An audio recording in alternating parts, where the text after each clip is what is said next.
जय हिंद आप सभी को। आप सभी का हमारे YouTube चैनल पर बहुत बहुत स्वागत है। आज की क्लास हिंदी साहित्य से संबंधित है, जिसमें हमने 15 प्रश्नों की श्रृंखलाओं को सम्मिलित किया है, जो परीक्षा की दृष्टि से यानी कि TGT, PGT, LT, net, JRF की दृष्टि से बहुत ही महत्वपूर्ण होने वाला है। क्योंकि 15 प्रश्नों की श्रृंखला में हमने उन्हीं प्रश्नों को शामिल किया है जो परीक्षाओं में पूछे गए हैं। तो आशा करती हूँ कि आपको हमारा वीडियो पसंद आएगा, और अगर आपने हमारा मॉडल पेपर फर्स्ट नहीं देखा है तो आप हमारे चैनल पर जाकर के उसको देख सकते हैं। उसमें भी हमने 15 प्रश्नों की श्रृंखलाओं को रखा है, और उसमें भी हमने उन्हीं प्रश्नों को शामिल किया है जो परीक्षाओं में पूछे गए हैं। तो अगर आप हमारे चैनल पर नए हैं और अगर आप टीजीटी, पीजीटी, एलटी से संबंधित तैयारियां, हिंदी साहित्य से संबंधित तैयारियां कर रहे हैं, तो आप हमारे चैनल को सब्सक्राइब कीजिए। और वीडियो अगर पसंद आता है आपको तो लाइक कीजिएगा, कमेंट कीजिएगा और शेयर भी कीजिएगा। तो चलिए अपने प्रश्नों की तरफ हम बढ़ते हैं। हमारा पहला प्रश्न है कि सर्वप्रथम काल विभाजन करने का प्रयास किसने किया था?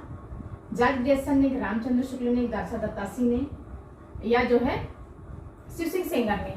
तो सर्वप्रथम काल विभाजन करने का जो प्रयास है वो जॉर्ज ग्रियर्सन ने किया था, और जॉर्ज ग्रियर्सन ने 11 भागों में विभक्त किया था काल विभाजन को, जिसमें से कुछ नाम कुछ विद्वानों ने इसमें से उठाए थे। डॉक्टर रामकुमार वर्मा ने अगर चारण काल लिया है तो उन्होंने भी जॉर्ज ग्रियर्सन के 11 भागों में से ही चारण काल को लिया था। तो हमारा जो पहला ऑप्शन है जॉर्ज ग्रियर्सन, वो हमारा सही होता है। दूसरा क्वेश्चन है ब्रज माधुरी सार किसकी रचना है? श्याम सुंदर दास की है कि मैथिली शरण गुप्त की है कि वियोगी हरि की है कि महादेवी वर्मा की है? तो ब्रज माधुरी सार जो है वो वियोगी हरि की रचना है। हमारा तीसरा वाला ऑप्शन जो उसमें सही होता है। शिव सिंह सेंगर ने शिव सिंह सरोज को किस सन में लिखा था? ये भी प्रश्न बहुत ही महत्वपूर्ण है और पूछा हुआ प्रश्न है कि शिव सिंह सेंगर ने शिव सिंह सरोज को किस सन में लिखा था? तो शिव सिंह सेंगर ने शिव सिंह सरोज को 1883 ईस्वी में लिखा था। हमारा चौथा क्वेश्चन है इश्तवार लदा लिटरेतुर एंदुई हिंदुस्तानी किस भाषा में लिखा हुआ है? तो इश्तवार लदा लिटरेतुर एंदुई हिंदुस्तानी जो है वो हमारी फ्रेंच भाषा में लिखी हुई है, और इसके जो लेखक थे वह हमने आपको पहले ही पढ़ाया है पिछले मॉडल पेपर में कि इसके लेखक जो थे वो गारसा दत्तासी थे। तो इसमें हमारा जो है पहला ऑप्शन सही है कि फ्रेंच भाषा में लिखा हुआ था। इश्तवार लदा लिटरेतुर एंदुई हिंदुस्तानी के प्रथम संभाग का जो प्रकाशन हुआ है वो कौन से सन में हुआ था? तो 1885 के 1875 के 1839 की 1832। तो इश्तवार लदा लिटरेतुर एंदुई हिंदुस्तानी जो है इसका प्रकाशन 2 भागों में हुआ था। पहले भाग का जो प्रकाशन हुआ था वो 1839 ईस्वी में हुआ था, और जो दूसरे भाग का जो प्रकाशन हुआ था वो 1847 ईस्वी में हुआ था। ये वाला जो प्रश्न है ये पिछली बार जब टीजीटी का एग्जाम हुआ था तो उसमें पूछा हुआ प्रश्न था, और इसके पहले भी जब टीजीटी और पीजीटी के पेपर हुए तो उसमें भी कई बार इस प्रश्न को रिपीट किया गया है। तो ये इसमें हमारा ये वाला ऑप्शन सही होता है। और इसका जो है हिंदी भाषा में अनुवाद जो है वो लक्ष्मी सार वार्ष्णेय ने किया था। तो इसको आप नोट कर लीजिए। उसके बाद आगे हम बढ़ते हैं और भी महत्वपूर्ण प्रश्नों की श्रृंखलाओं के साथ में, इसको आप नोट कर लीजिए फिर हम आगे बढ़े। हमारा छठवां क्वेश्चन है रीतिकाल का सर्वप्रथम उल्लेख किसने किया था? जॉर्ज ग्रियर्सन ने कि रामचंद्र शुक्ल ने, गारसा दत्तासी ने कि शिव सिंह सेंगर ने? तो रीतिकाल का सर्वप्रथम जो उल्लेख है वो हमने आपको बताया था कि जब जॉर्ज ग्रियर्सन ने काल विभाजन किया था 11 भागों में, तो उसमें भी उन्होंने रीतिकाल नाम रखा हुआ था। तो जॉर्ज ग्रियर्सन जो है रीतिकाल का सर्वप्रथम उल्लेख किए थे। चारण काल नाम डॉक्टर रामकुमार वर्मा ने कहाँ से लिया? तभी हमने आपको बताया था कि चारण काल नाम भी डॉक्टर रामकुमार वर्मा ने जॉर्ज ग्रियर्सन के जो 11 भागों में उन्होंने इतिहास विभाजन किया था, उसमें जो एक नाम उन्होंने चारण काल भी रखा था, तो वहां से उन्होंने चारण काल नाम को उठाया था। तो इसका भी ऑप्शन क्या हो जाएगा? जॉर्ज ग्रियर्सन के काल विभाजन से लिया था। 8वां क्वेश्चन है कि शिव सिंह सरोज में कितने कवियों के जीवन का चरित्र है? तो शिव सिंह सरोज में जो है 500 कवियों का जीवन चरित्र है कि 525 की 1000 या 550? तो शिव सिंह सरोज में छोटे बड़े सब मिलाकर के 1000 कवियों के जीवन चरित्र का वर्णन किया गया है, और ये प्रश्न भी परीक्षा की दृष्टि से बेहद महत्वपूर्ण है और परीक्षाओं में ये भी बहुत बार पूछा गया है।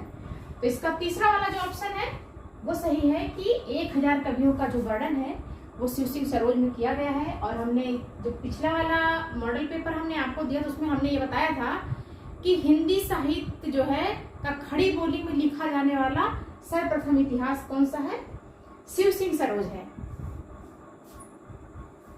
9वां क्वेश्चन है the modern vernacular literature of Hindustan किस सन में लिखा गया, 1885-86 में कि 1888-89 में, 1852-53 में, 1825-26 में।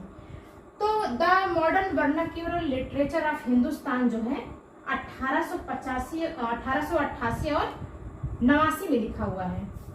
हिंदी साहित्य का इतिहास दर्शन के लेखक कौन है, दामोदर शर्मा के, नरेंद्र बिलोचन शर्मा के, रामचंद्र शुक्ल के, हजारी प्रसाद द्विवेदी। तो साहित्य का इतिहास दर्शन के जो लेखक हैं वो नरेंद्र बिलोचन शर्मा है। तो हमारा दूसरा वाला जो ऑप्शन है वो सही होता है, इसको आप नोट कर लीजिए। बाकी आगे हम बढ़ते हैं। हमारा 11वां क्वेश्चन है आदिकाल को वीर गाथा काल किसने कहा है, मिश्र बंधु ने कि रामचंद्र शुक्ल ने कि महावीर प्रसाद द्विवेदी ने कि डॉक्टर रामकुमार वर्मा ने।